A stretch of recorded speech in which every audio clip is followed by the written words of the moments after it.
Humigit kumulang 3 buwan ng lubog sa baha ang Barangay Bulusan. Ang barangay kasing ito ay kalapit mismo ng Pampanga River.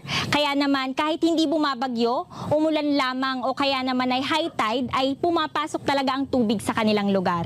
Ngayong taon, magmula noong July hanggang ngayon na patapos na ang panahon ng tag-ulan, hindi pa rin humuhupa ang baha dito sa Barangay Bulusan.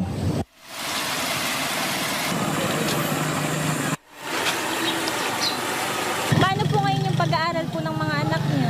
Module. Pagka yung pupunta kaming bayan, pag walang nagdadaan tricycle, lalakad kami palabas. Lakad po. Dito na kami. Ang hirap po yung mamuhay. Mahal ang transpo, mahal ang bilihin, tapos minsan hindi makapasok yung mga bata dahil walang masakyan. Napakahirap. Upang maghatid ng tulong sa mga residente dito sa Barangay Bulusan, nagsagawa ang Iglesia ni Cristo ng lingap sa mamamayan.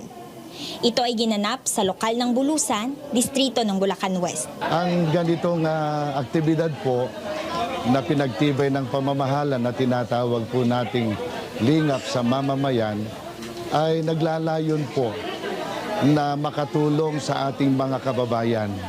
Lalo na po sa ganitong panahon na panay ang pagbaha dito sa lugar ng Bulusan. Naalaala tayo ng tagapamahalang pangkalahatan, ang kapatid na Eduardo Manalo, para lingapin ang ating mga kababayan. Mahigit 1,000 goodie bags ang naipamahagi sa ating mga kababayan. Masayang-masaya ang ating mga kababayan sapagkat alam nila makakatulong para makaraos po ang kanilang maghapon na pamumuhay at pangangailangan. Maraming salamat po pala sa biyayang inyong pinagkaloob sa amin. At sana po ay maging matatag pa po kayo. Malaking bagay po yung tulong yung binigay sa amin, lalo na po dito sa mga naapektuhan ng baha. Maraming salamat po. Napakalaking tulong po nito sa amin. Maraming salamat po. Maraming salamat po nakarating kayo sa aming barangay. Napakalaking bagay po nito sa bawat mamamayan ng Bulusan.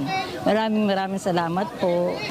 Ang mga residente dito sa Barangay Bulusan ay halimbawa ng mga ordinaryong mamamayang Pilipino na pangunahing nakadarama ng bigat ng epektong dala ng iba't ibang sakuna gaya ng bagyo, matitinding pag-ulan at pagbaha. Marami pang kagaya nila na nangangailangan din ng tulong at kalinga. Kaya naman ang Iglesia ni Cristo ay hindi po tumitigil sa mga ganitong gawain, ang lingap sa mamamayan.